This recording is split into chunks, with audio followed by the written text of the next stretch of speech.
For the sake of time, this will be my final question before we move on to audience questions.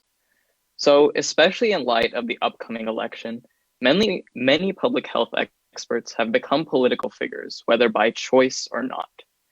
And so, how, if at all, do you feel that public health officials can or should navigate that role between, relaying public health information to the public, as well as the political minefield which has emerged in the United States over the past few months? Well, that's a good question. And I think it's the difference between politics and policy. So what I have tried hard, and I believe I've been successful in the 6 presidents that I've had the privilege of advising over the last 36 years, is you've got to stay out of politics.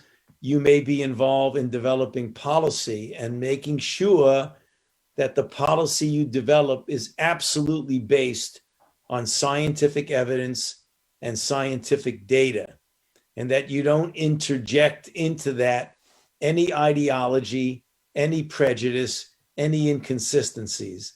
So public health officials and scientists should stick to what we are. We are driven by the science, and science knows no political party, and science in its purest sense doesn't know any ideology. It just knows the facts.